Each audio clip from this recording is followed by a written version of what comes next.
عمرك وقفت كده وسألت نفسك ازاي ناس بتفضل تتقدم وناس تانية بتفضل في نفس المكان؟ ليه في حد دايما بيطور من نفسه وحد تاني كأنه واقف الزمن عنده؟ الفرق مش في الذكاء، الفرق الحقيقي في التعليم المستمر. التعليم، بس بقى مش التعليم اللي اتعودنا عليه في المدارس والكتب الكتير.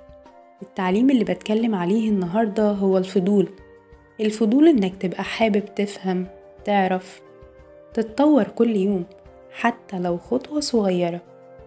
التعليم مش محتاج جامعة ولا شهادة، ممكن يجي من كتاب، فيديو، بودكاست زي اللي بتسمعه دلوقتي، أو حتى من موقف عادي في يومك. المهم إنك تبقى مستعد للتعليم. اللي بيتعلم كل يوم حتى لو حاجة بسيطة هو اللي بيغير حياته واحدة واحدة. مش لازم تقلب الدنيا في يوم، بس لازم تزرع بذرة كل يوم. قول لنفسك أنا مش هقف، أنا هكمل، هتعلم وهطور من نفسي، لأن استاهل أعيش حياة أحسن وأكون شخص أقوى وأوصل لحلمي. اسأل نفسك، أول مرة اتعلمت فيها حاجة جديدة كان إمتى؟ لو مش فاكر يبقى النهاردة هو أنسب وقت تبدأ فيه. الإنترنت مليان فرص، كورسات ببلاش، فيديوهات، مقالات، كتب صوتية، يعني مفيش حاجة ووداعا للأعذار. كل حاجة بتتعلمها حتى لو شايفها بسيطة بتبنيك، بتقويك، وبتقربك من الشخص اللي نفسك تكونه. يعني بمعنى أصح هتكون نسخة أفضل من نفسك.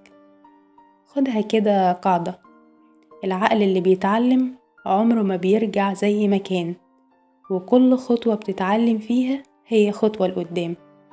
تعالوا بقى أقول لكم قصة صغيرة كده. كان في شاب اسمه محمود ده اتخرج من كلية تجارة، وبعد التخرج فضل سنة كاملة يدور على شغل ومفيش حاجة بتيجي. الناس حواليه كانت بتقوله خلاص السوق واقف، نصيبك يا ابني كده. بس هو قرر يعمل العكس. قال طالما الشغل مش جايلي أنا اللي هجهز نفسي له.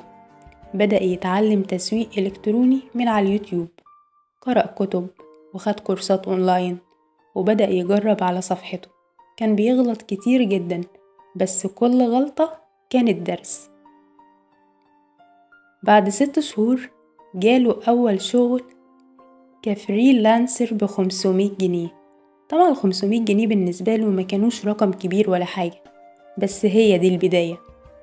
النهاردة محمود بقى عنده شركته الخاصة وبيساعد ناس تانية تبدأ زي ما هو بدأ. ليه؟ علشان اختار يتعلم ويفضل يتعلم. كل واحد فينا عنده قصة يكتبها، بس البداية دايما بتكون بخطوة، خطوة تعليم، خطوة تطوير، خطوة لقدام.